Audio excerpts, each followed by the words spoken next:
And Sophie, on Endgame, I'll just stay with you for a sec.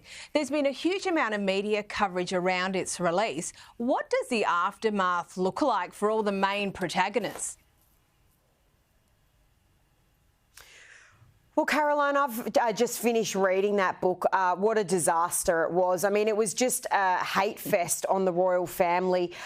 What would you expect? Nothing more from Omid Scobie. I mean, that's his modus operandi, is to attack and defend Meghan and Harry. So, look, I think these things do wash over. I think people even question the authenticity of him. I mean, he's been caught lying himself. I mean, he was caught out saying he was a certain age to the Times of London, and it turned out he gave the wrong age. I don't know how you could confuse your actual age. So, look, I think people take his content with a grain of salt, but this will wash over the royals. It might take a few months to do so, but they've been through all this before with Spare, with Netflix and so forth. They'll rise above it. And Angela, you've been reporting on the royal family for, I'm pretty sure, decades. How does the impact of this book compare to royal exposés of the past? Yeah, I'm that old, Caroline.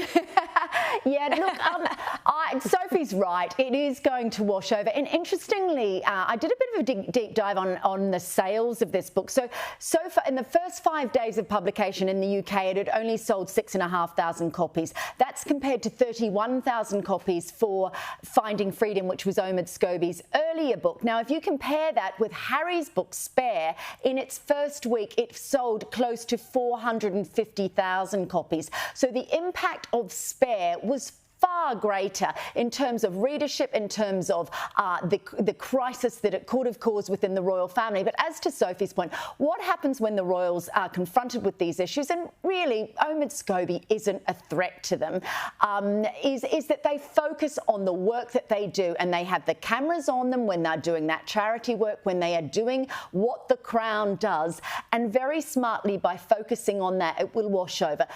Look, in comparison to Diana, her true story in 1992, I was living in the UK reporting on that at the time. That was a shocking book because there were a lot of admissions from the Princess of Wales, but of course we didn't know at that time that she was the source of the book. Dimbleby's book on Prince Charles, when he admitted that he had been unfaithful to Diana, was of course huge. The book, Anna Pasternak's book on James Hewitt and Diana's love story, all shocking, but what always endures is this family.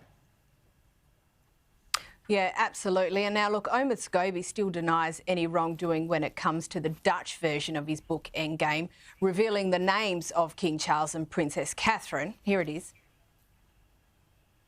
We saw that there was one name in the book, and so the Dutch publisher told us there was a translation error. And so you get on with the day, and then it sort of unfolds from there. So I'm looking forward to finding out more about it, because the English version of the book, the only one I know, the version that I signed off on, that is the book that is out there today. That's the book that has no names in it. And I make it very clear because ultimately, to write the names, it's a show and tell situation. But Angela, the Dutch publishers seem to disagree. I've got about a minute left. What's the latest?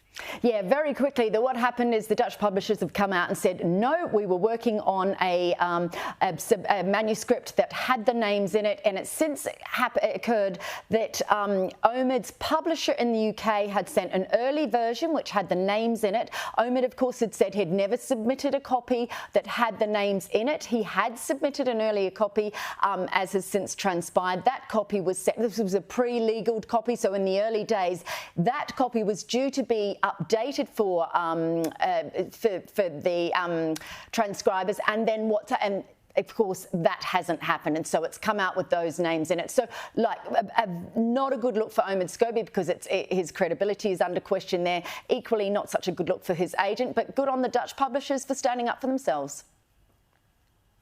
Yeah, not a good look for anyone, frankly. Angela Mollard, Sophie Ellsworth, thank you so much for joining us.